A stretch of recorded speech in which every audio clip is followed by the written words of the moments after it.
C'était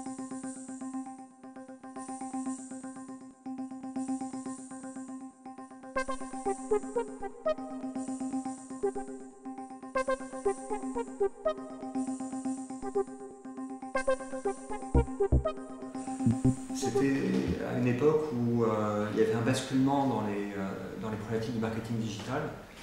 Donc le marketing digital, il y a une partie qui est ce qu'on appelle le display au sens général, c'est tout ce qui concerne les bandeaux, les banners, des choses comme ça. Il y a une partie qui est le push ou le CRM, c'est-à-dire contacter quelqu'un. Donc quand vous contactez quelqu'un pour lui proposer quelque chose, pour lui dire je veux te vendre ci, je veux te vendre ça, le plus probable c'est que ça ne l'intéresse pas en fait. Et le risque, quand ça ne l'intéresse pas, c'est qu'il va manifester son manque d'intérêt, soit en se désabonnant, soit en disant ceci est du spam, et quand il y a trop de gens qui disent ceci est du spam, ça devient du spam, c'est-à-dire que les gens qui gèrent les adresses mail, Gmail, Hotmail, tous ces gens-là, vont en fait censurer complètement la communication. Donc la problématique de cette entreprise à ce moment-là, c'était de trouver des bonnes méthodes pour que les messages qui étaient envoyés soient plus intéressants pour les gens qui allaient les recevoir. Donc j'ai travaillé sur la mise en place d'outils qui permettaient de façon prédictive d'améliorer cet intérêt. J'ai découvert en fait, en travaillant sur ces sujets, qu'il y avait un certain nombre d'outils qui existaient, des logiciels dits de data mining. Donc le data mining, c'est l'ensemble des procédés qui permettent de manipuler des données pour prédire des choses, pour détecter des patterns, des choses comme ça. Et je ne connaissais pas du tout cette branche des maths. C'est des statistiques. J'avais fait des maths très snob, très françaises, très déconnectées de tout ce genre de choses, de l'algèbre, vraiment. Donc j'ai appris, et là pour le coup, mon intuition mathématique, même si je n'avais pas étudié ces sujets, ça m'a fait comprendre que les outils utilisés ne marchaient pas très bien. C'est là que j'ai découvert donc, ce sujet qui aujourd'hui s'appelle le Big Data. À l'époque, il n'y avait pas de nom pour ça. Vous avez des masses de données gigantesques, des millions de gens pour qui vous connaissez, vous avez des milliards d'événements qui concernent des millions de gens, et vous vous dites, dans cette masse d'informations, il y a sûrement des trucs à prévoir. Et toute la difficulté, c'est que vous ne pouvez pas prévoir de façon directe, parce que les signaux sont des signaux de très très basse fréquence. Si vous avez écrit Naruto dans votre adresse mail, vous avez plus de chances d'acheter des mangas. C'est un truc qu'on voit vraiment. Donc Naruto, c'est le titre d'un manga.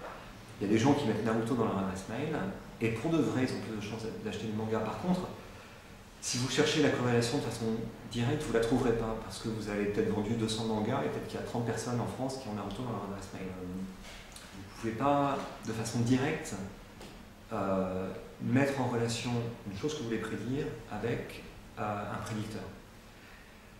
Il y a eu depuis une dizaine d'années des techniques mathématiques qui viennent de plein de domaines d'application, notamment en génétique. En génétique, vous avez un problème qui est que vous avez le génome de quelques personnes, et un génome c'est très très très long, vous avez plein d'informations dedans, et vous avez quelques cas d'études, et vous connaissez quelques pathologies, quelques caractéristiques morphologiques, et vous voulez chercher des corrélations. Et en fait, si vous les cherchez de façon directe, ça ne va pas marcher.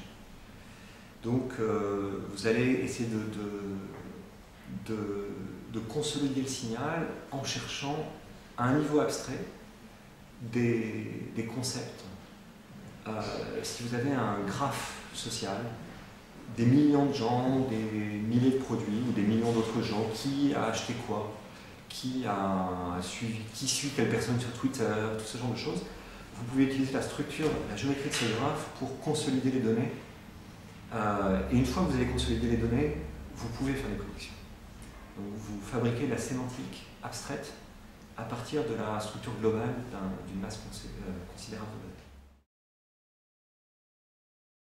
La question des domaines d'application, c'est une question très intéressante, parce que quand on fait des maths, on se dit théoriquement, et d'ailleurs on a tous fait ça quand on a écrit une proposition de recherche, on a dit ça s'applique à tel domaine, à tel domaine, à tel domaine.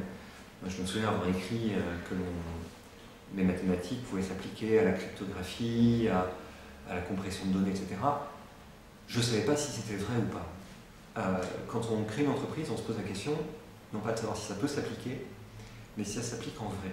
Et le chemin pour l'application, il recèle plein d'autres difficultés, des difficultés de situation de marché, des difficultés réglementaires, des difficultés d'acceptation de la technologie par les acteurs du secteur. Aujourd'hui, l'entreprise que j'ai créée, son domaine d'application principal, c'est le marketing. C'est un domaine où il y a des entreprises de technologie qui sont prêtes à investir dans de la technologie, qui sont prêtes à investir dans des choses qu'elles ne connaissent pas bien, qui ont un goût pour la prise de risque. C'est aussi un domaine où si vous faites une erreur, vous ne tuez pas des millions de gens. Si vous envoyez une campagne de publicité aux mauvaises personnes, c'est pas terrible, mais c'est pas la fin du monde. Donc ça, c'est un domaine d'application très simple. On est capable, pour nos clients, qui peuvent être des grands acteurs du marketing digital, comme Price Minister par exemple, on est capable de leur permettre de réduire de façon très substantielle le nombre de mails qu'ils vont envoyer, de diviser par un facteur qui est de l'ordre de 2 à 3, le nombre de désabonnements qu'ils vont générer.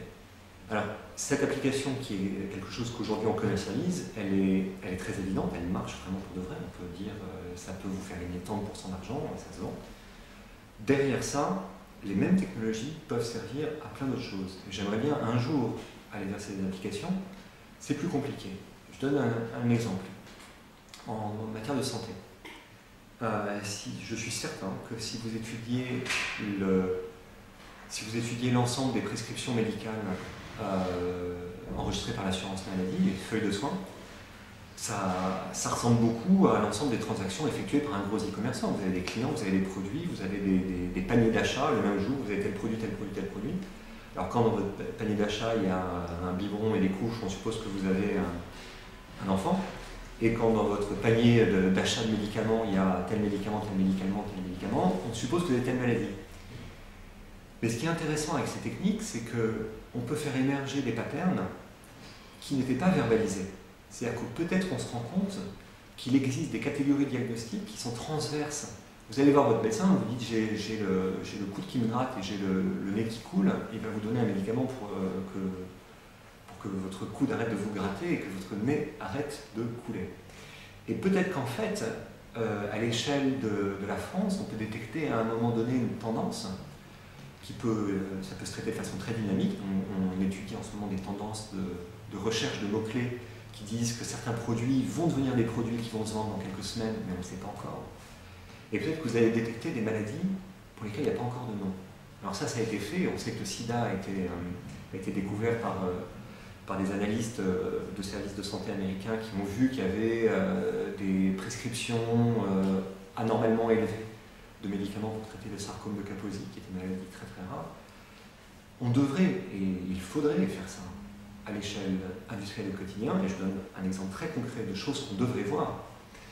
On devrait voir que quelqu'un à qui on a prescrit du Mediator à un moment donné, on va lui prescrire, sans qu'on ait eu conscience que c'était corrélé, quelques mois après, un traitement qui en fait traite un symptôme d'une valvulopathie, qu'elle soit diagnostiquée en tant que valvulopathie ou pas, elle pourrait être diagnostiquée en tant qu'autre chose et mal diagnostiquée. Et le genre de méthodologie qu'on déploie aujourd'hui pour faire du marketing dans du contexte de l'e-commerce, clairement, permet de détecter ce genre de choses.